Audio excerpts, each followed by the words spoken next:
High school football players across the nation, the very best of the bunch, are making their moves. Therefore, we've got to keep up. Here at the Voice of College Football, we are doing just that with, of course, LeeAnn Herring. This is our show On the Move.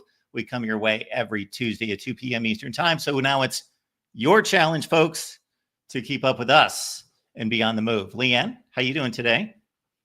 Doing good. I feel like we haven't been on the air for a minute, but it's good to be back. Of course, the portal has died down, the winter portal officially closing. Now everyone kind of turning the page to prepare for the off season as spring practices get rolling. Of course, we know that the portal will be jumping again for that 10-day span in April. So we'll be talking a lot about some of the top available players that remain from the winter edition of the portal.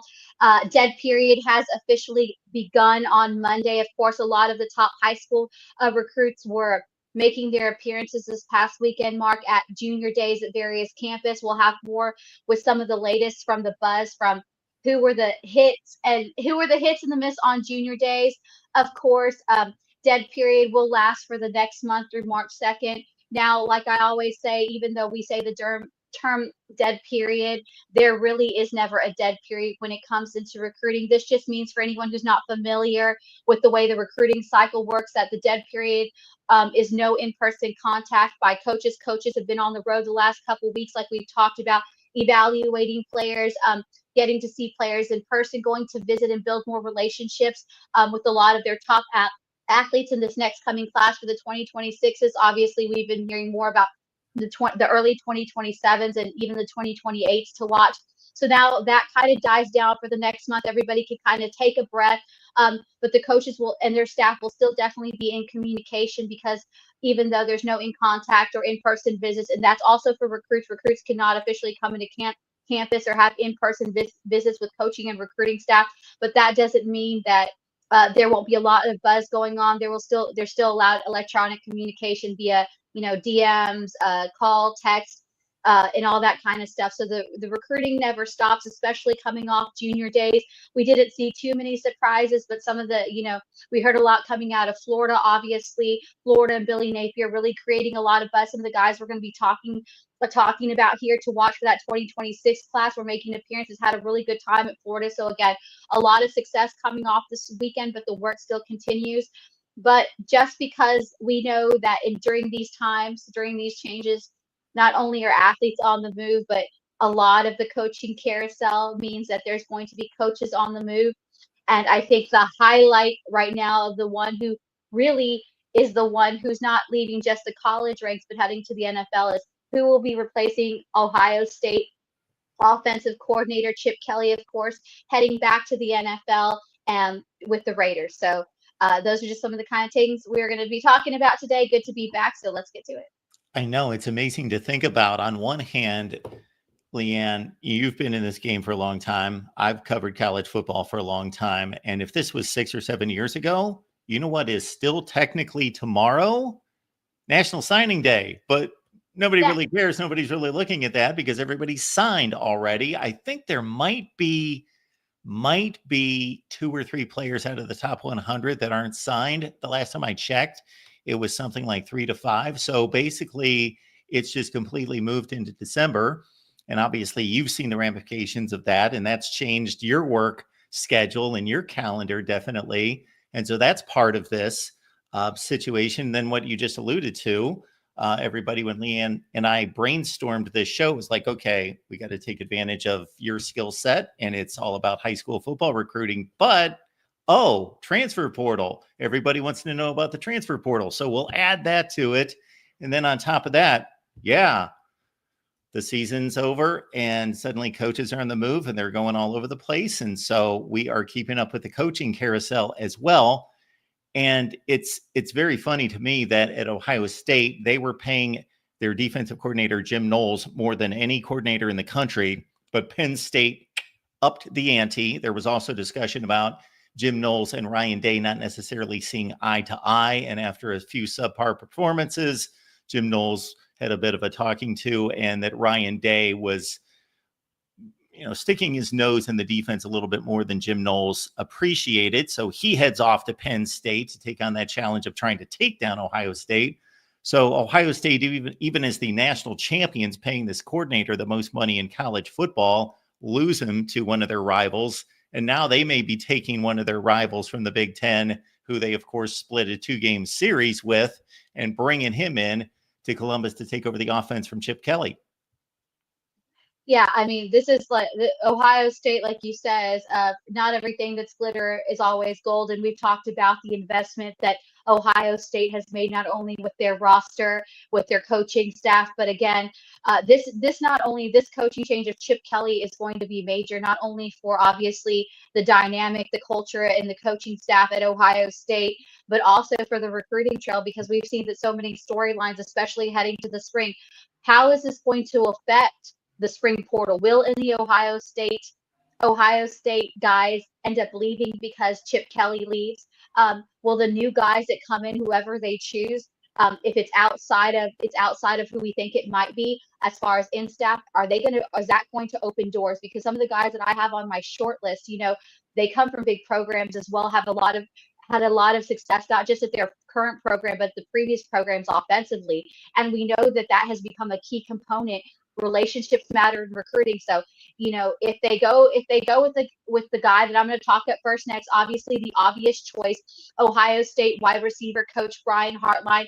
You when you're talking about recruiting, when you're talking about coaches, when you're talking about one of the biggest challenges that staff have faced outside of staying keeping up with the Joneses, is keeping up in keeping roster retention.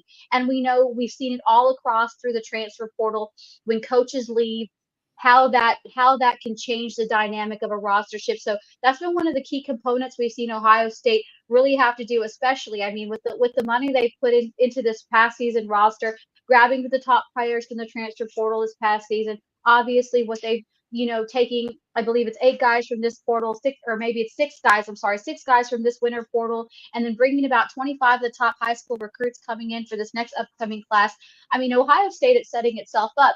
But again, you need leadership, and that comes from your coaches. So one of the key things that Ohio State also tries to do when trying to replace Chip Kelly is, do we stay in house or do we bring somebody new in? And obviously the first choice that that you have to look at, too, who's definitely has a resume, is Brian Hartline. He's been a staple in the Buckeyes since 2017. And then it transitioned to the wide receivers coach.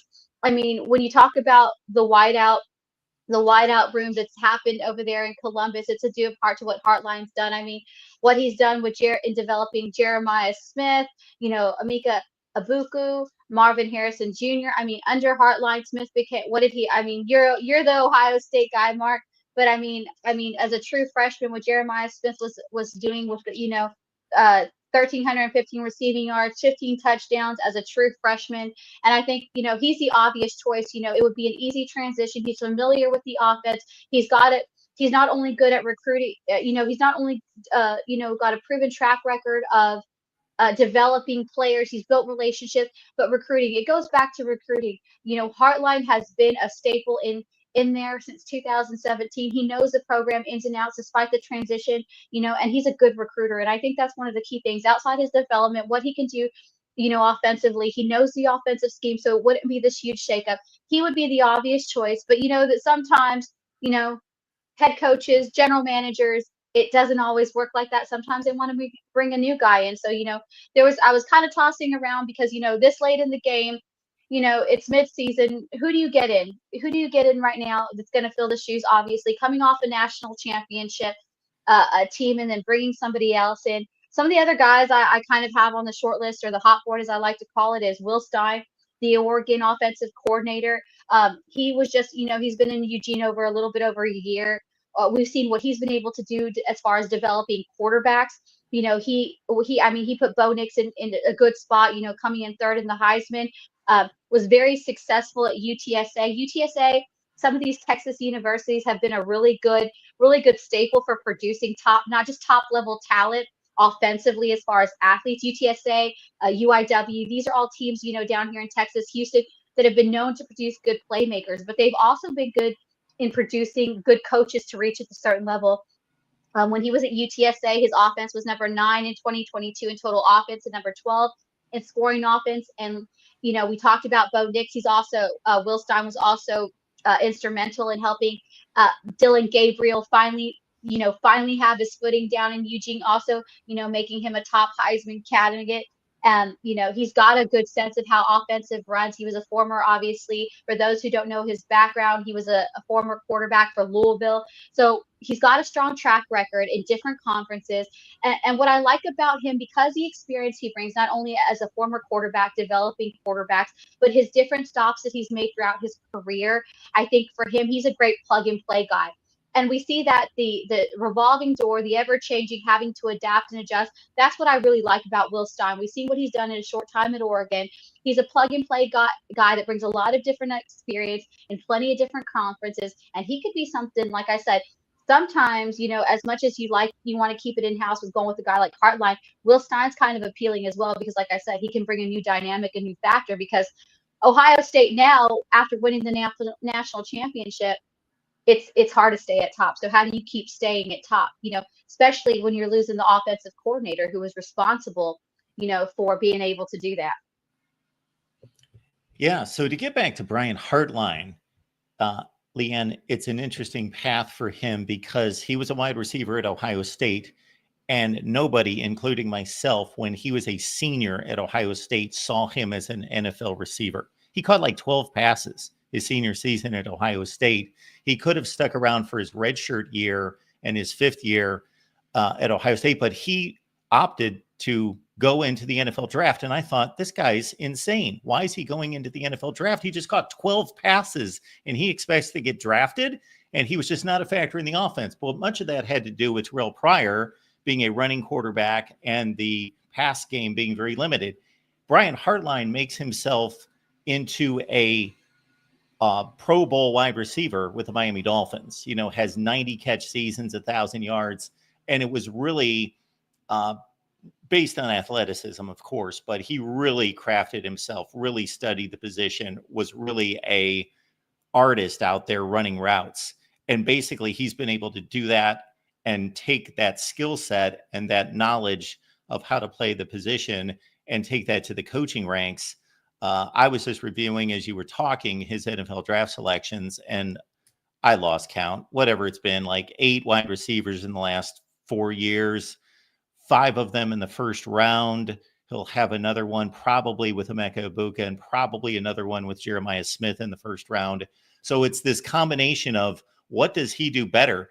Is it the recruiting side? Because he's recruiting the best wide receivers in the country, but we've seen many examples of recruiting the best at any position. And if they're not developed, they're not going to be first round picks in the NFL. So he's got both nailed, the recruiting side, the development side. And of course, he can speak with a lot of authority to these kids when he can say, I've got a 10-year career with the Miami Dolphins. Look at what I did. Not that he states it that way, but he's got a ton of credibility. What's interesting also, LeeAnn, about his path is that at Ohio State, he's in this position a few years ago where he's just tearing it up. And Ohio State fans very fearful that somebody's going to pluck him up as an offensive coordinator. Well, Ryan Day was running the offense, so they didn't hire an offensive coordinator. So they made him the assistant offensive coordinator. They gave him a promotion just basically to say, we'll pay you more money. You need to stay. But Ryan Day still runs the offense. And then they had an interesting situation at this time last year where finally Ryan Day has the offense yanked out of his hands, can't handle it anymore. He didn't want to give it up, but people finally convinced him to, meaning his boss and others.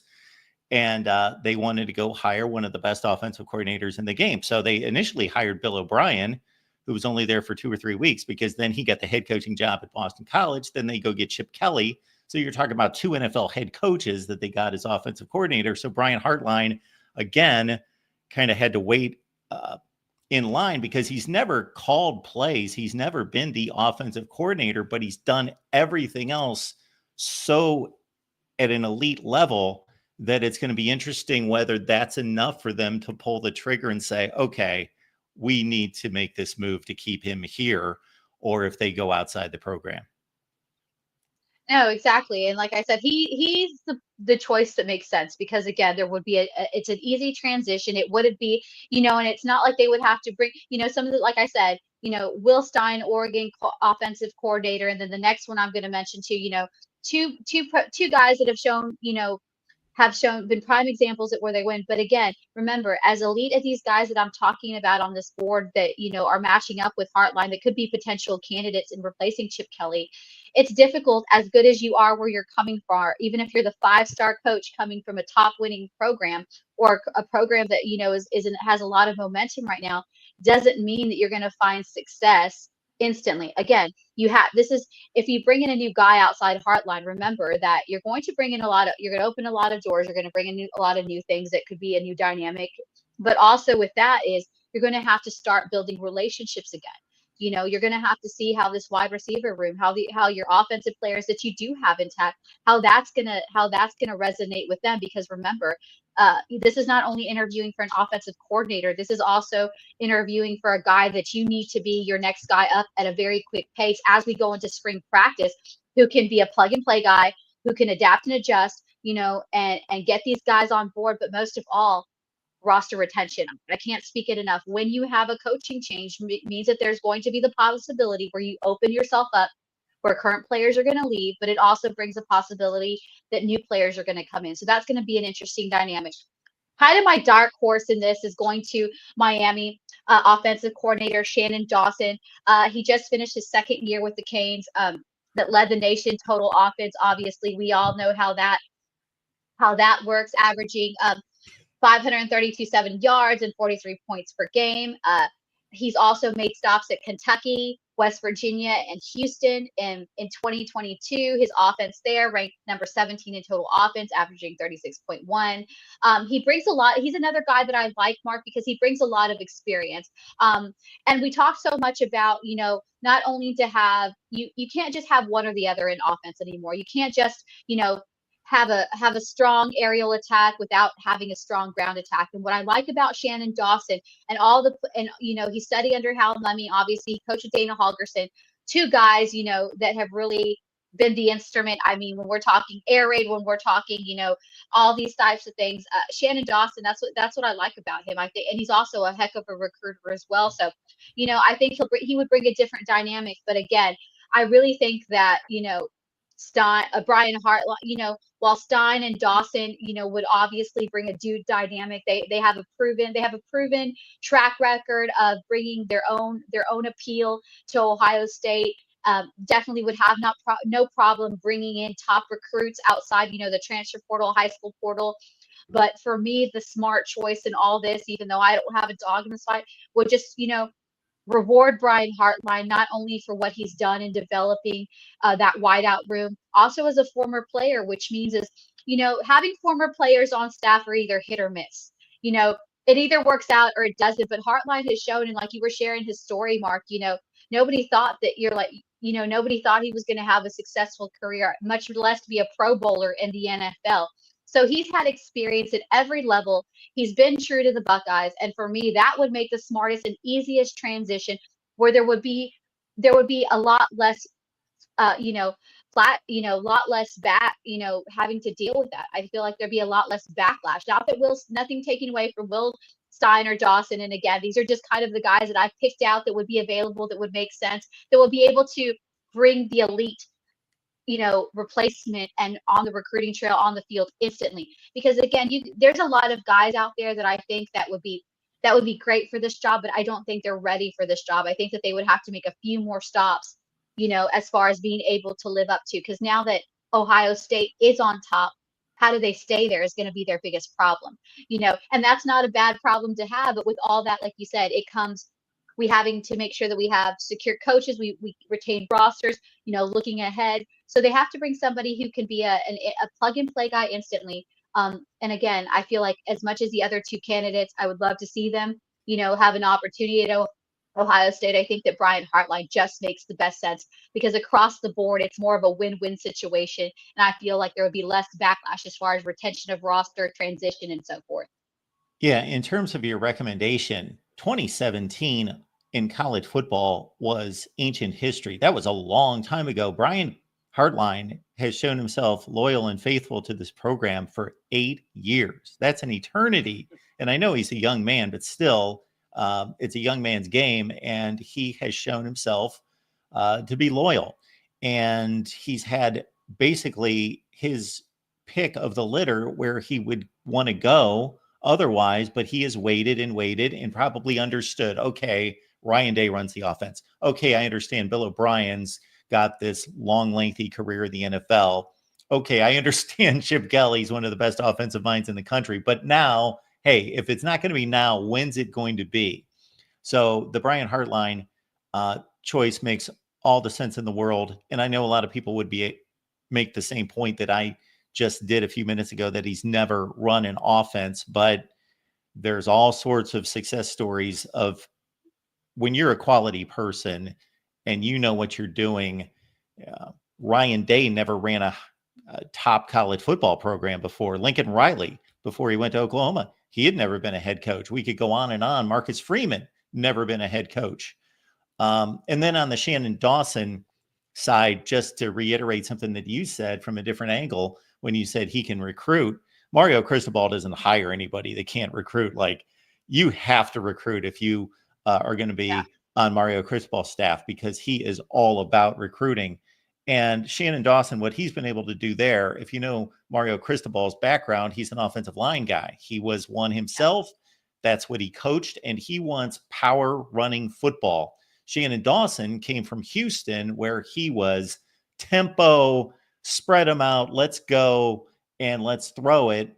And they've done a great job of merging those two things. And Shannon Dawson's done a really good job of keeping Mario Cristobal happy with, having a two-back system and running the football, but obviously letting Cam Ward do his thing and opening up the offense.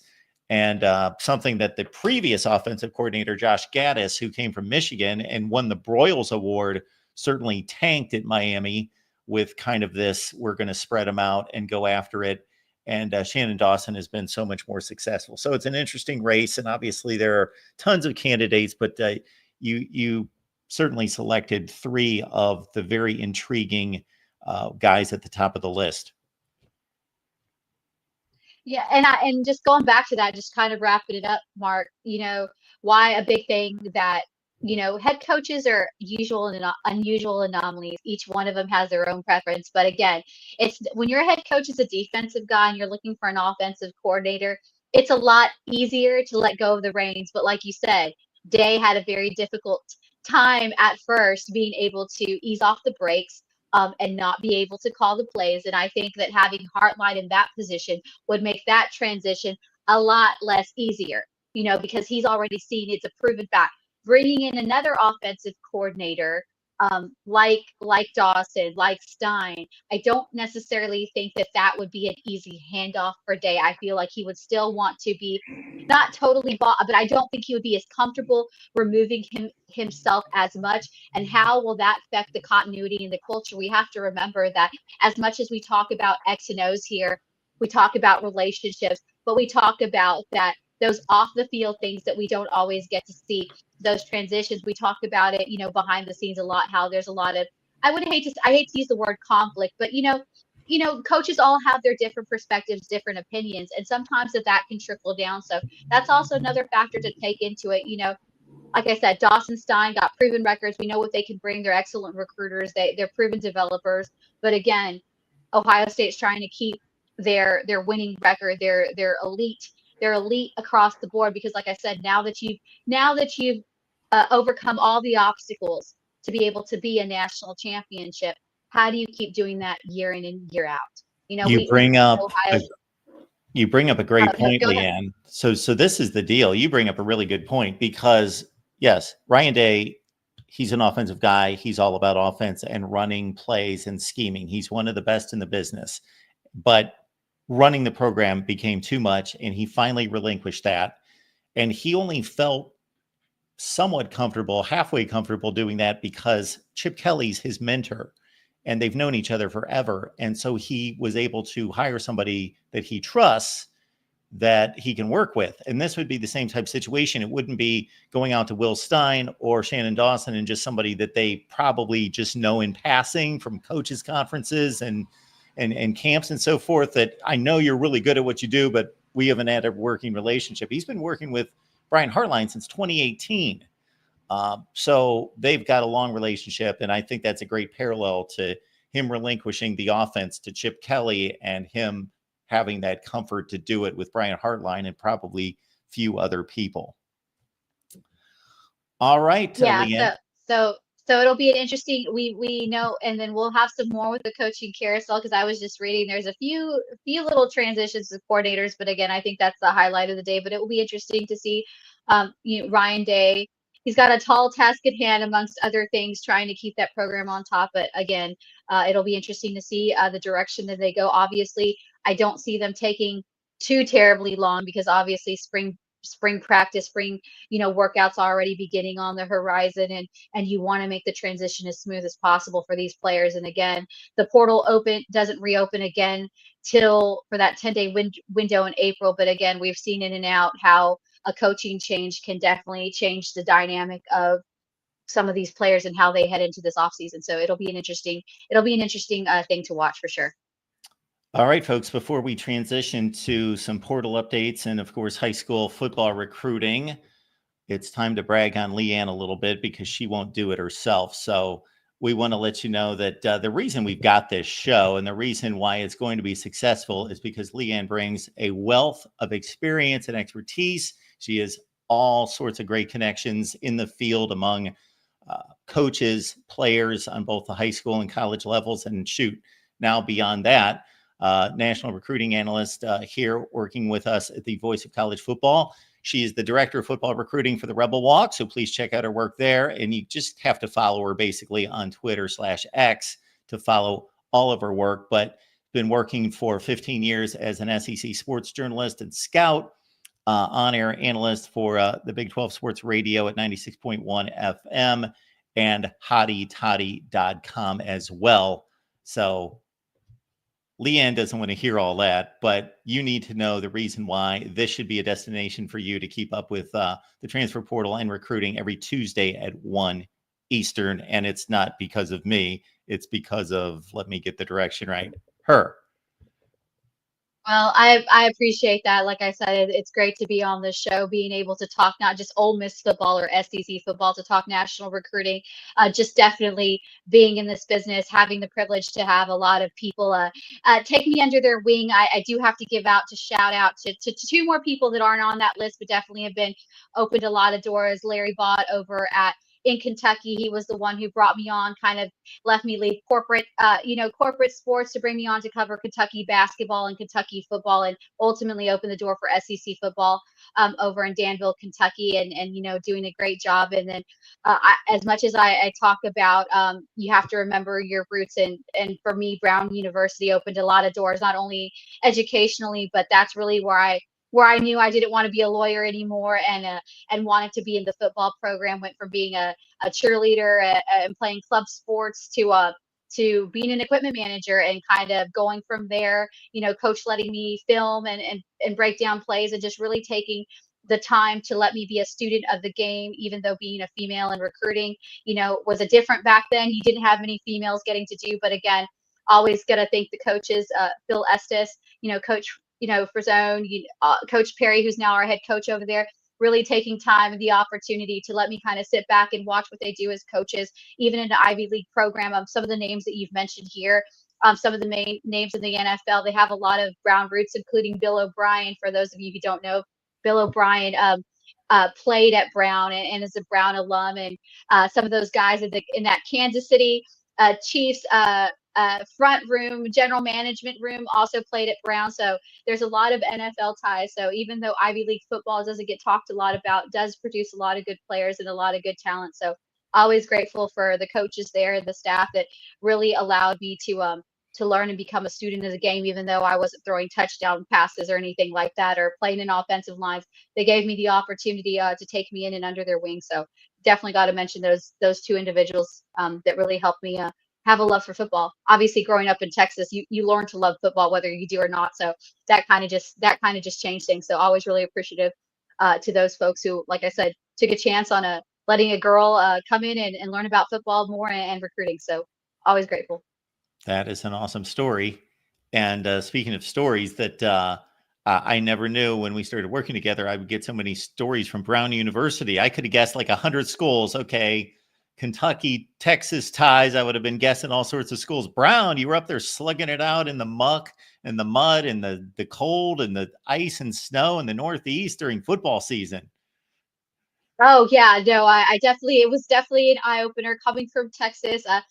If you've ever watched any of these other guys out here that are covering strictly high school Texas recruiting, you've probably seen some of the elaborate, beautiful stadiums, even at the smallest of parts here in Texas. So when I got to Providence, Rhode Island, it was definitely a big change when I decided that I was going to leave being a cheerleader, being a college cheerleader to be in a basketball program. I worked in athletics for a while, so I kind of always still wanted to be around the game. And I remember looking at the stadium and I was like, is this the practice facility? But again, it just goes, you shouldn't judge a book by its cover because so many opportunities came for me being there. But yeah, no, I have to thank Brown and the football program there, all the coaches there. Who still there's some that are still there coaching and everything. It's become a constant for giving me the opportunity. And again, like I said, teaching me the game and learning to look at it from a coach's perspective. And I never thought that I was going to be in media. So I always thought I'd be behind the scenes still working at a program. So maybe one day I'll get back in there with recruiting and stuff. But again, it's really definitely helped me build relationships and talk about what we talk about here. So I'm glad I get to have the opportunity to be on here and be a recruiting analyst and hopefully bring an insight and a different perspective to recruiting outside from what we see and the typical X's and O's. Well, it is great to have you, of course. And for the time that we've done this, it's been fun producing these shows, these segments, and learning so much more about the recruiting game.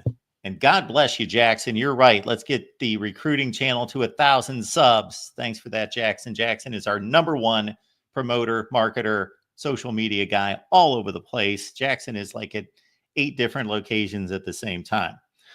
All right, let's get to those transfer portal stragglers, I guess we could say at this point. So there's a few big names that even though the portal's closed, LeeAnn, that are still out there that were super, super highly sought after guys coming out of high school that have dipped their toe in terms of hitting the big time and making their mark at this level. Certainly haven't totally taken hold as superstars at this level, although TJ Harden's a pretty strong player or was at UCLA. But you've got a list of guys that's going to be very intriguing to see where they land.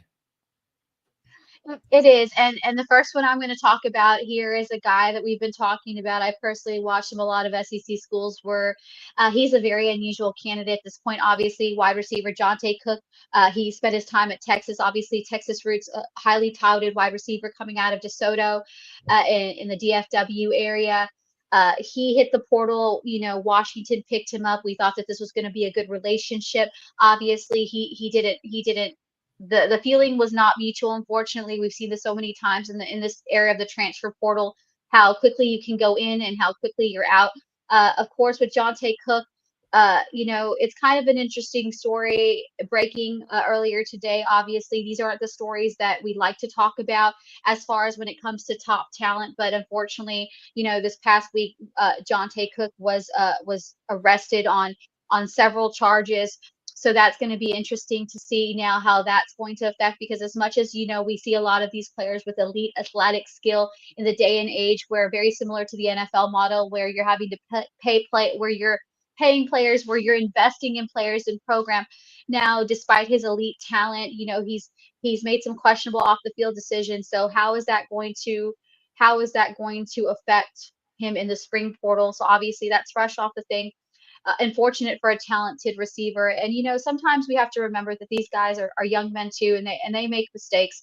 And this life that they lead is very privileged in the fact that they're put on in the spotlight in a very early age. There's a lot of expectations at a very early age for some of these elite guys, almost to be.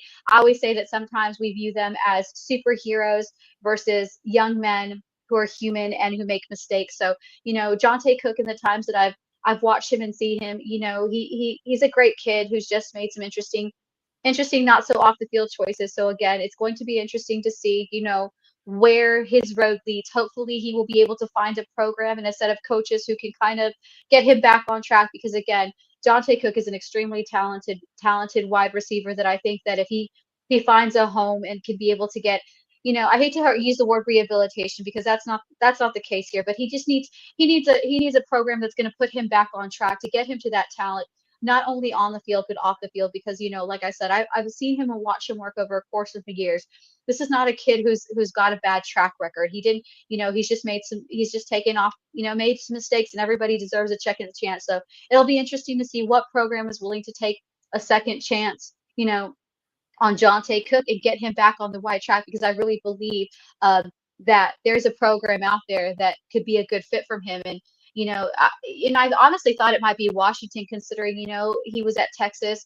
He really, as elite as he was, being an in-state prospect, we know that wide receiver room, in Texas was extremely loaded, and it was going to be very hard when you have a set of 4 and 5 stars. When you turn, every left and right, it's going to be very hard to compete, for a starting position, especially with the ones that are in place. So Jonte Cook is the top, I believe he's the top a wide receiver that remains in the portal. Again, we know that spring portal will reopen again for 10 days in April, so it'll be interesting to see. An unfortunate storyline with Jonte Cook, but again, I think that there will be a program out there that is willing to take a chance on him. It just, we'll see which program or where he ends up or what level he will end up after that. So, that's a tough story, but we do hear it a lot. But again, like I said, I've watched the kid personally over the course of the years, and in him going into the off season and all that, there was really never off the field issues. There were rumblings and things like that, but there was nothing any major that no normal young kid at that age going into that college and that high pressure. So again, Jonte Cook, I think, will be a gem if he can find the right home that that will kind of get him back on track, because again, his elite talent is something worth saving. Another big talent who has yet to find his footing on the college level, of course, he's been at Georgia, Arizona State, is Jaden Rashada.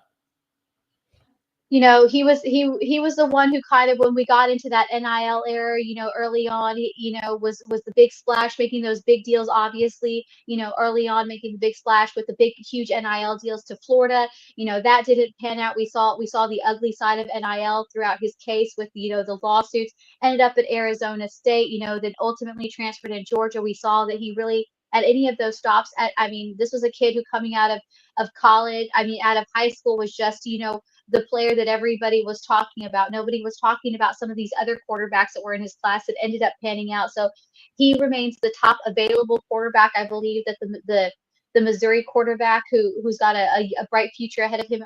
I didn't put him in here, but Jaden Rashada, despite him not really founding the right center stage for him at all his stops over the past couple seasons, he still remains the number one available quarterback.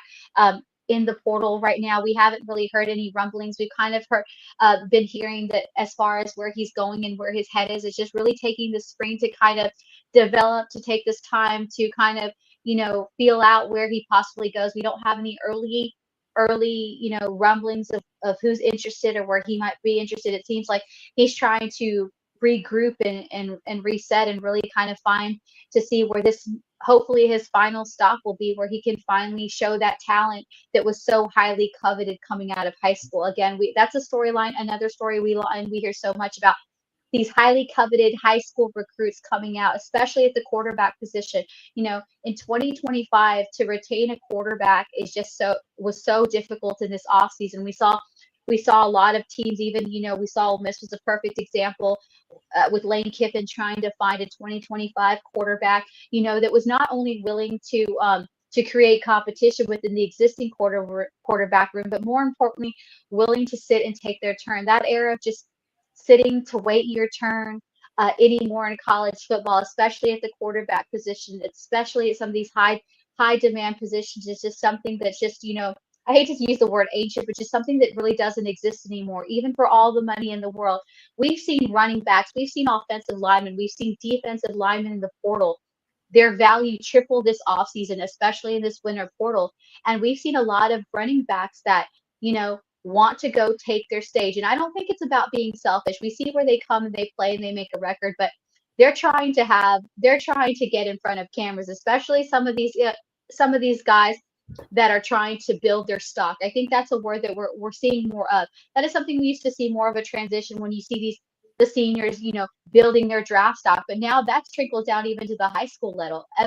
Everybody is trying to build their stock to be able to make it at the next level because there's so many revolving doors that go on now when it comes to recruiting. The elite high school kids are having trouble getting seen, and that has to say something. And then the college players are trying to make way in their places. But a lot of these guys, they remain in the portal because, it's not that they don't want to sit and wait back, but they're trying to look, their future. And as late as you can talk about some of these guys that we haven't seen hit the field in a while, in this day and age, it was great that they were great in high school, Mark. It was great that their film translated. It was great that you were able to be a star player, but that does nothing for you when you are a college football player now, and you haven't seen enough ample playing time, you know, and you don't have a lot of film. So I think that's another struggle that we see now. A lot of these players, it's not their willingness not to sit down, but they're trying not to get lost in the shuffle because, again, example, Jonte Cook, like I said, he was an elite wide receiver, but he was also, when the moment he hit Texas, he was just one of many. He was just another guy who was also joining elite company. So how, again, do you separate yourself? And sometimes you can't, and sometimes you can. So it's just really interesting to see the dynamic of the way that some of these elite players are constantly having to find a new way to not only separate themselves, but keep their self fresh because they don't know if they're going to have a place on their current team roster, or how are they going to, and if they don't, how do they find a way to make that transition to a new school, a new program, and so forth? Now, the case of our next player, TJ Harden, is much different. Excuse me, because he's certainly put the productivity on the tape that you just talked about that the other guys are lacking. He's had 3 really good seasons at UCLA, but he is still looking for a destination. I thought when I saw that he was going to be on, when he came on the board, I really didn't think. I think he's been on the board since what was it, maybe December? Oh no, that's the next guy I'm talking about. But he's been on the board for a pretty long time, and we saw how valuable that the running backs were coming. We talked about Fluff Boutwell. We talked a lot about of elite guys not having how much time, and I was really surprised to see TJ Harding stay on the board this long. But I think someone is going to find he's another what I call a valuable pick, like you said. And what I like about him is that he made the best out of nothing, to be quite honest.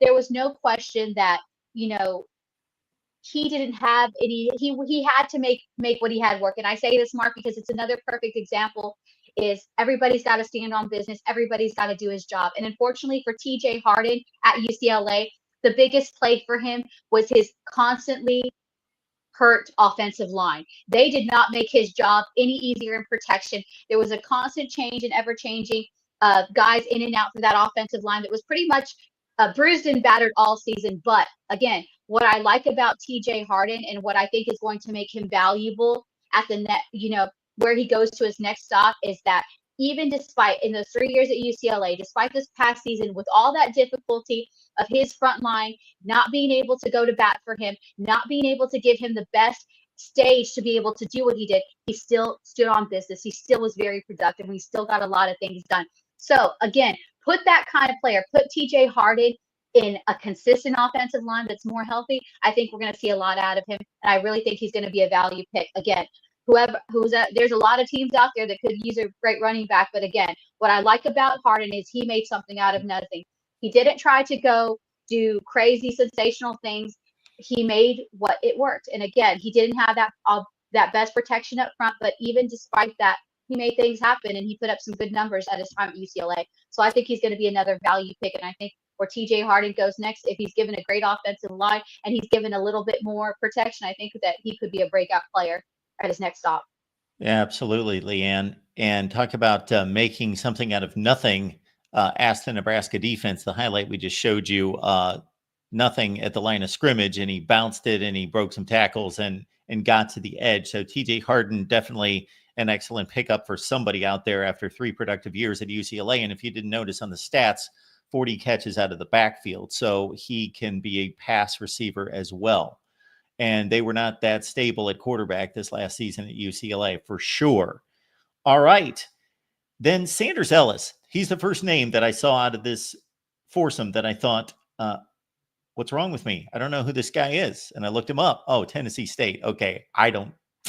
Those guys are off my radar. Sorry, everyone. I can't follow everyone. So if they drop out of the Power 5 for sure in the group of 5 as well, then yeah. But I'm seeing 83 tackles, 3 sacks this last year, 3 forced fumbles, 3 forced recoveries, fumble recoveries. So Sanders Ellis trying to be that last or latest guy that rises from the FCS and gets a shot at the big time.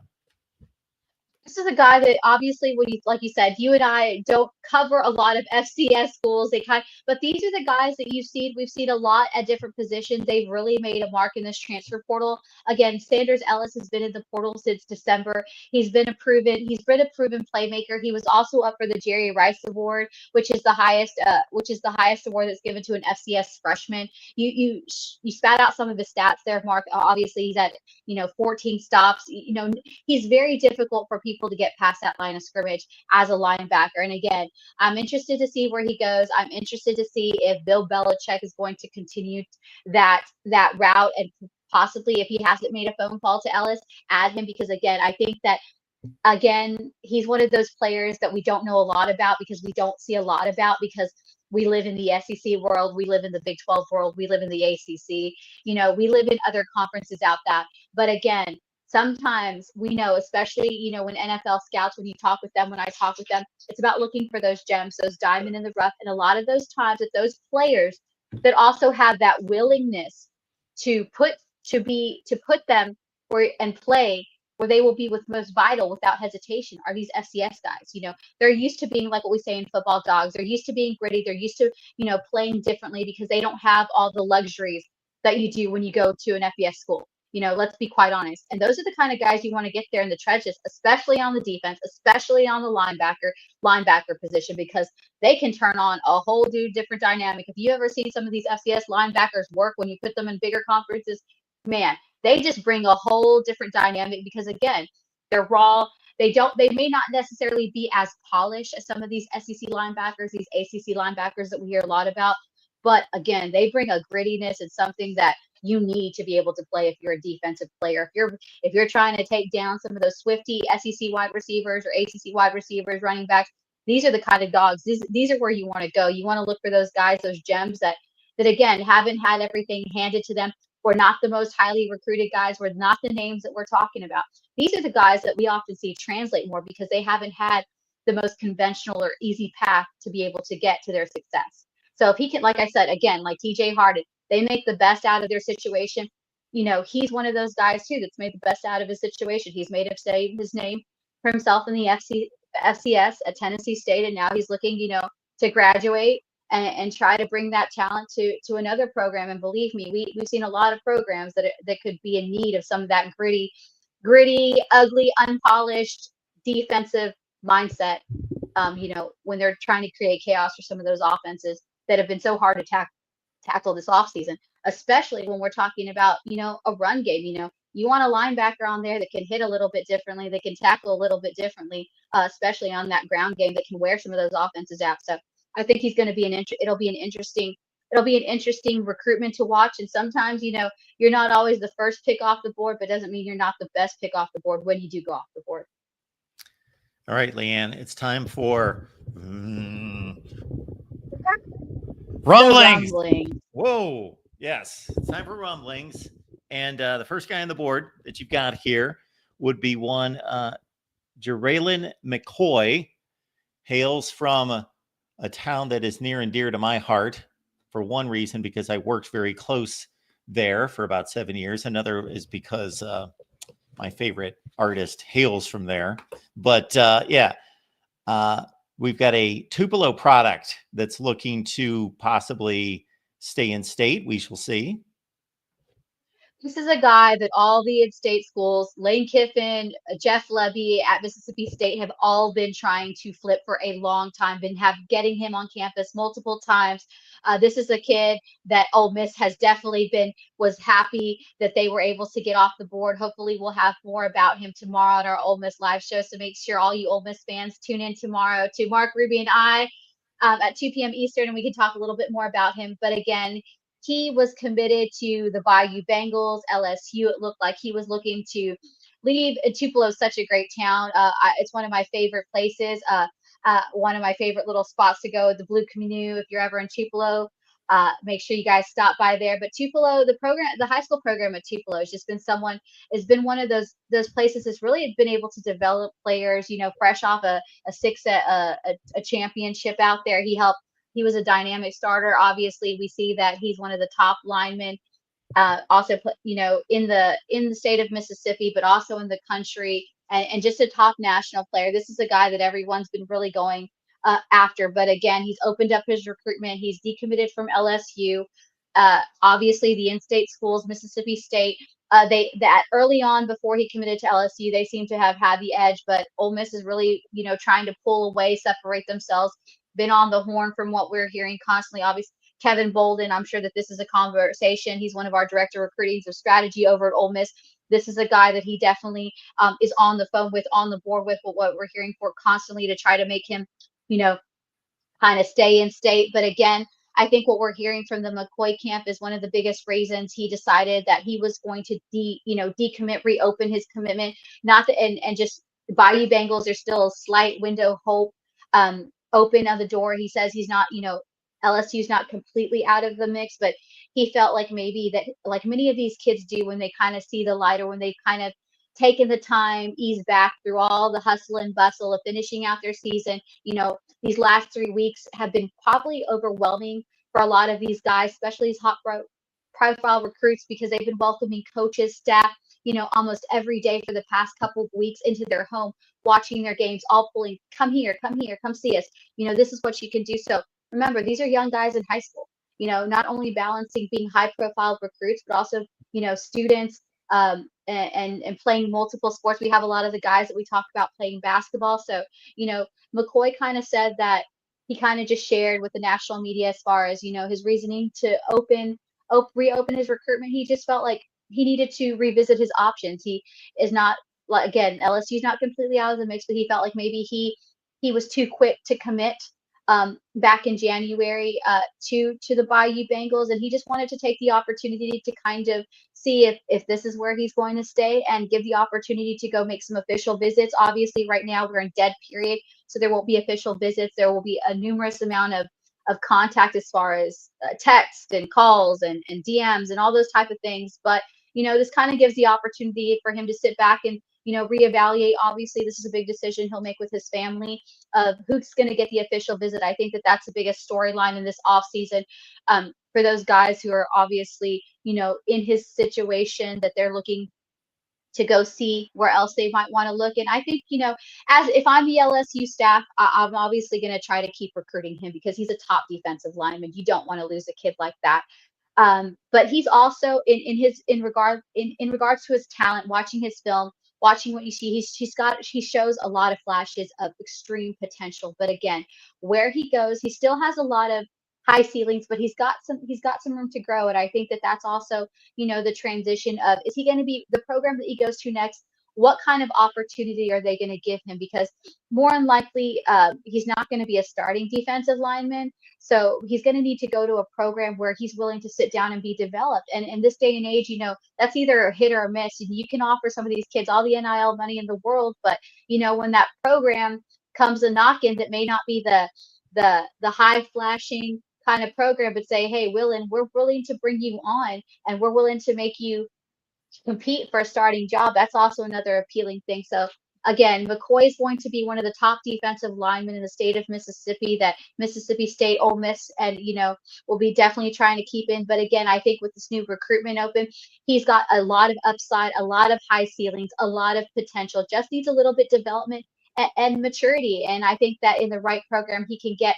So I expect a lot of other programs to be knocking at the door. But as far as the in-state programs, it's the usual suspects. Ole Miss, trying to separate themselves from Mississippi State. Of course, we know what Pete Golding and Randall Joyner, our defensive line coach, have done a fabulous job in being able to bring top portal linemen. So this is one that they're constantly on the phone with and building relationships. But McCoy just kind of felt, that he needed to step back for a minute, reevaluate, reset, and make sure that this is the right decision. This is the right path for him. And again, if I'm LSU, I'm not going to stop recruiting him. I'm going to continue to recruit him. But again, I also have to realize that if I don't allow, as a coach, as a recruit, you have to remember. I know a lot of fans get upset at their given bases. When a kid decides to decommit, and all this, you also have to look at it is you got to allow them to go see other programs and explore other programs so they can have something to compare it to.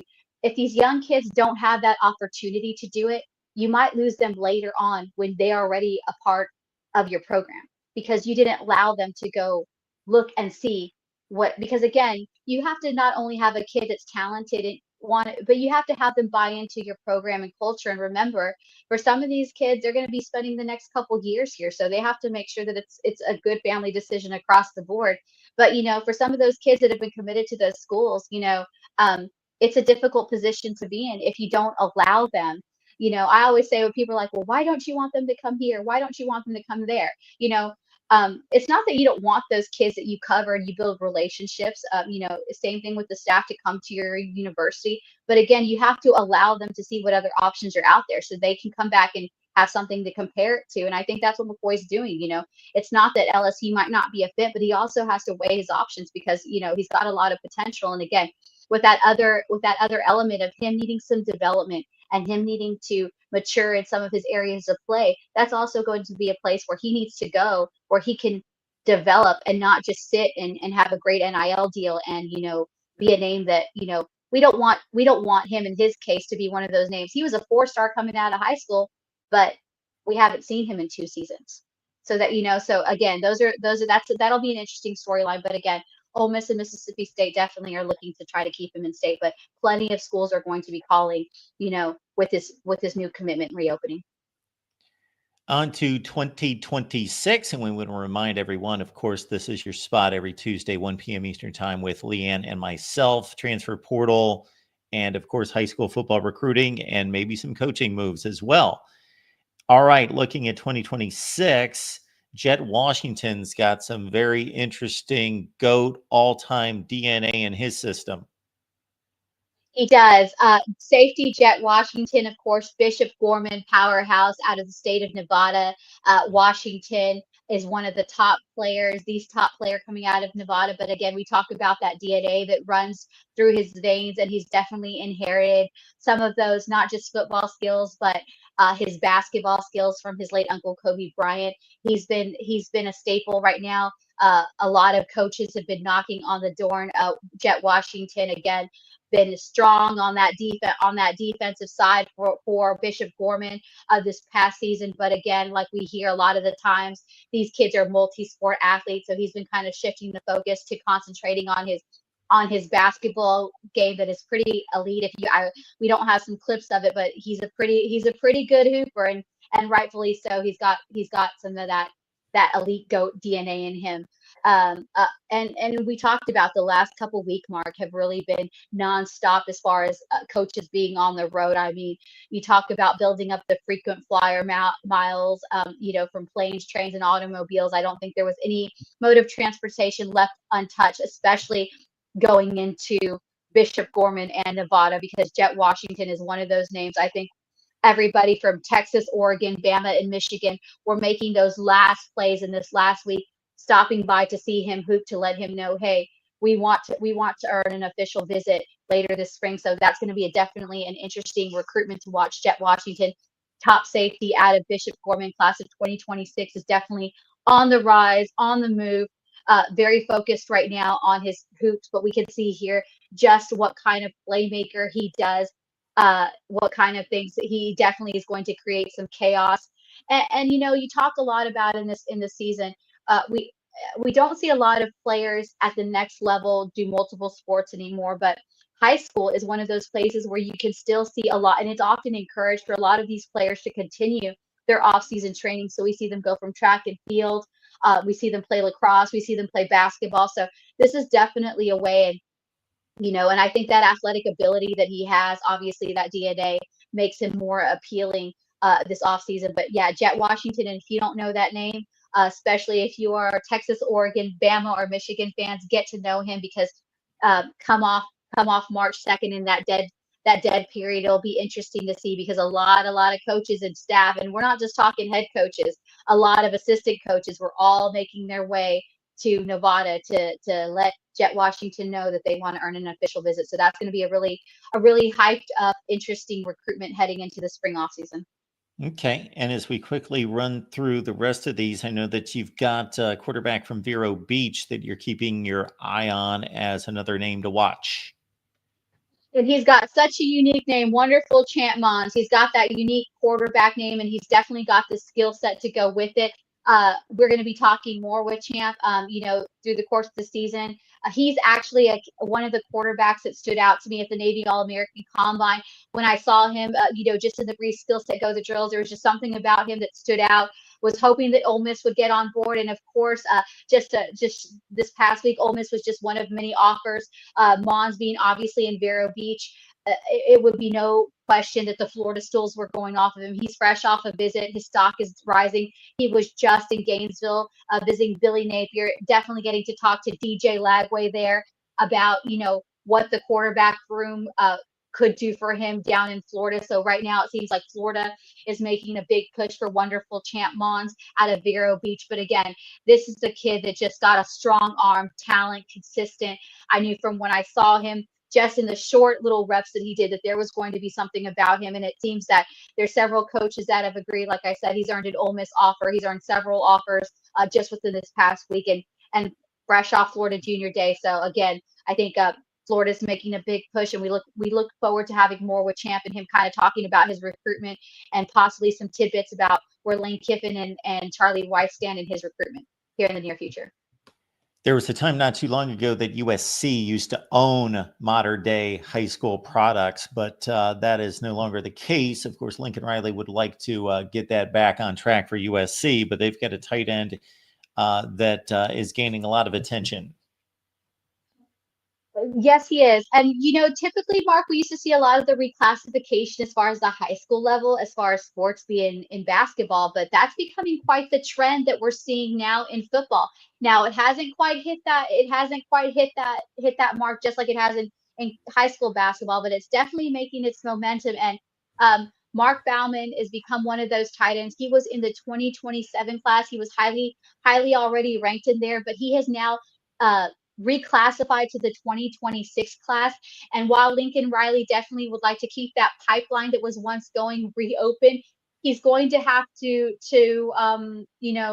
go through some schools, and we're hearing early rumblings. I don't like to compare athletes because every but to kind of give a feel of where Bowman's talents kind of lean towards.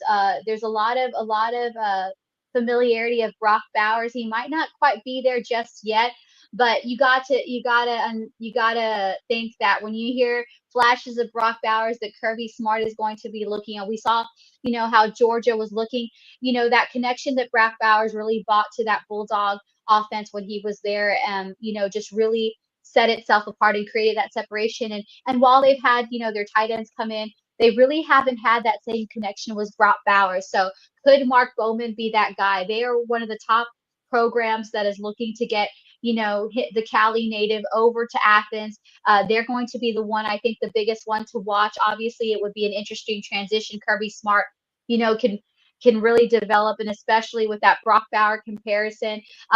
Right now, he stands as that he's a top highly touted recruit, obviously making from 27 to 26 national, 30 overall national player, number one in tight end in the country in the class after reclassification, and pretty high up there in a strong high school development program, obviously, that has been known for shelling out talent, especially QBs, offensive players.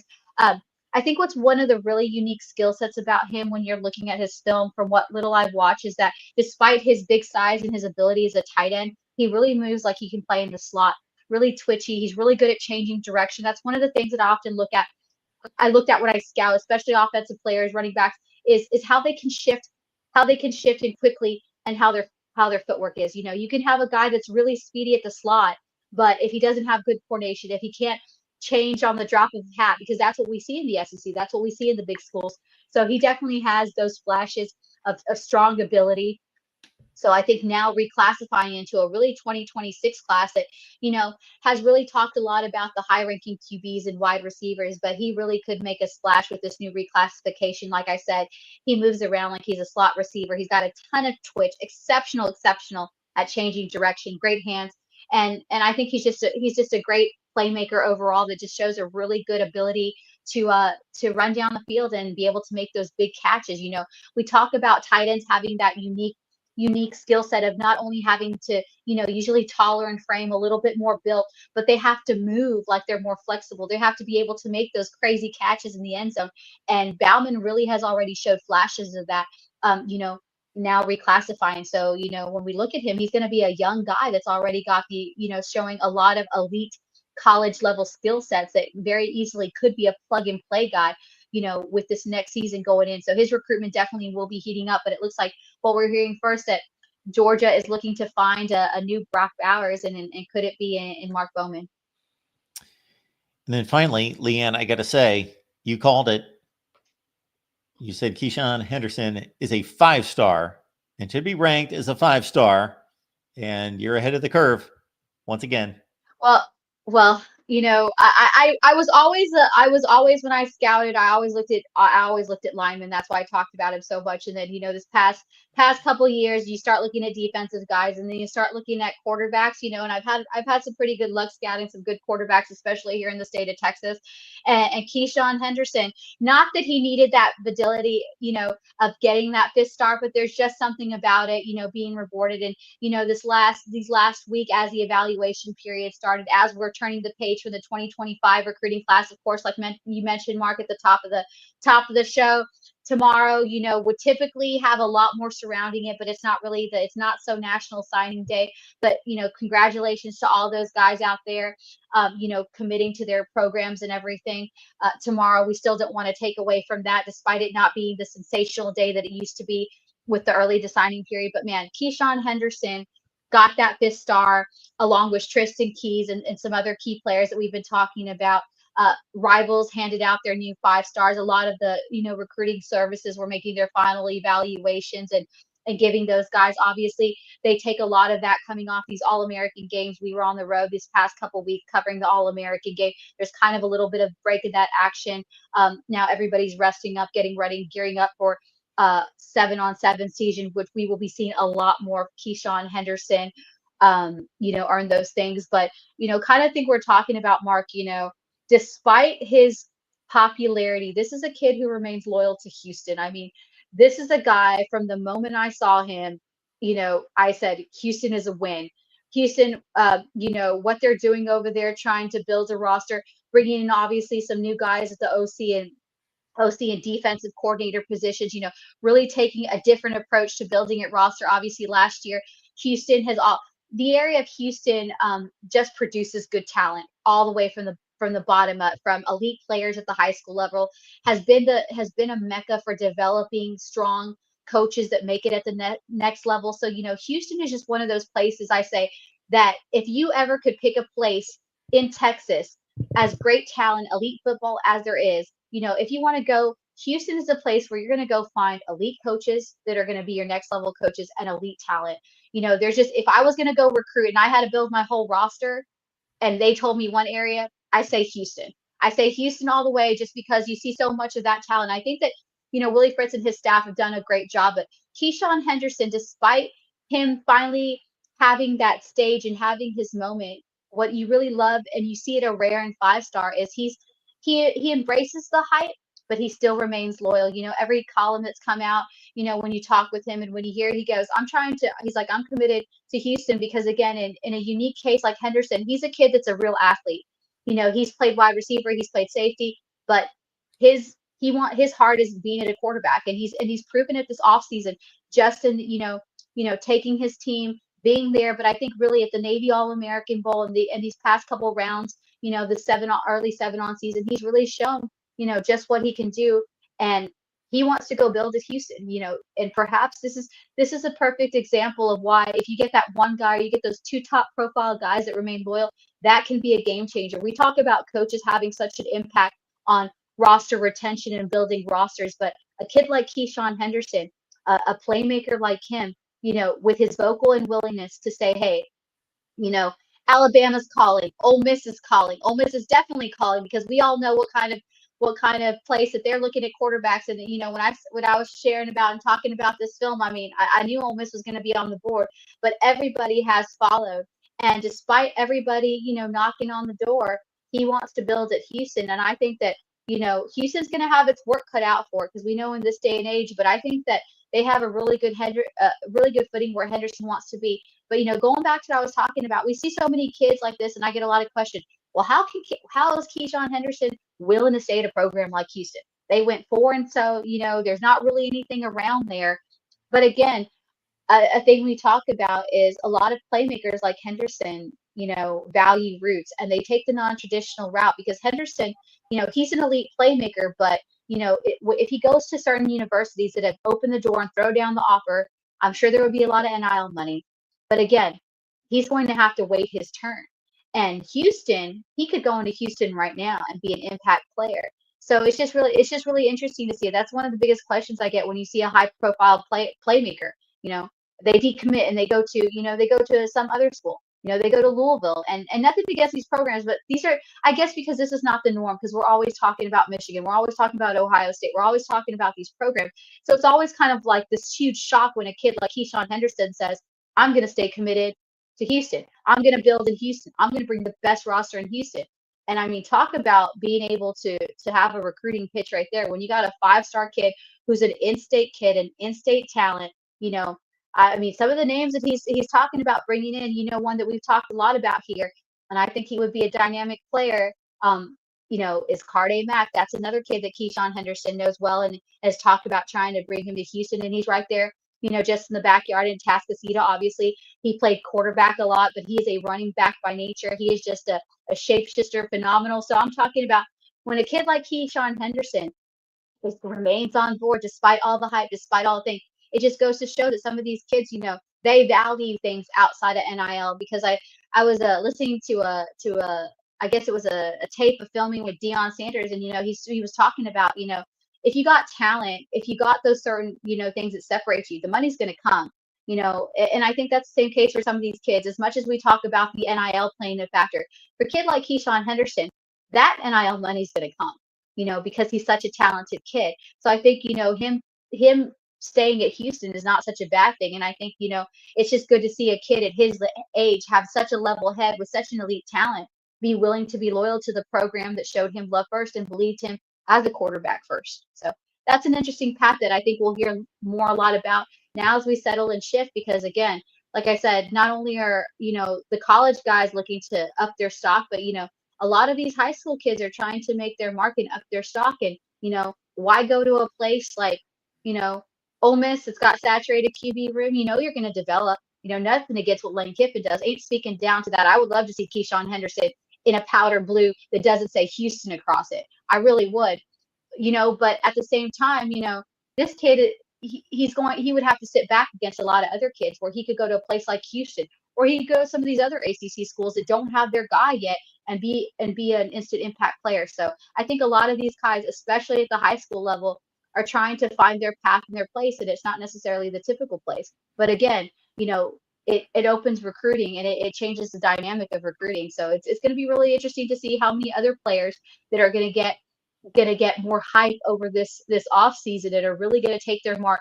As we see 7-on-7, a lot of these guys are going to go from 4 stars. They might go down, but we're going to see a lot of these guys that we haven't been talking about go up too, and that's going to up their stock. But we're going to see a lot of them taking visits to the non-typical schools because they want to take the non-typical path, because they want to go to a place where they can constantly be on film. Keyshawn Henderson may not stay a long time at Houston. Maybe he hits the transfer portal, but at least he would have the dynamic film from Houston to go play somewhere else, So I think a lot of players are having to take that in consideration, that maybe where they go isn't the top school or their number one school. It's a school that's going to give them the opportunity to remain relevant in a very difficult day and age in recruiting. All right, folks, as college football is focused on the 2025 season and teams are headed to spring practice here in just about a week, LeeAnn focused on 2026 and 27 and beyond. So I'm here for it. I'm along for the ride. You be along for the ride. We'll all get together every Tuesday at 1 p.m. Eastern time. Like Mark said, we appreciate you. Come build our channel, like Jackson was saying. Get this to 100, 1,000, not 100. We're going for 1,000 subs, and let's see what we can unlock after that. But again, share your recruiting, guys. Recruiting is a never ending. We're in that dead period, but there's never, like we say in the voice of college football, there's never any off season, and there's definitely never off season here with our recruiting show. We definitely want to hear some of those guys you're looking about, and next week we'll be talking a little bit more about high school football. We'll see if there's any more coaching carousel changes, but tune in next week.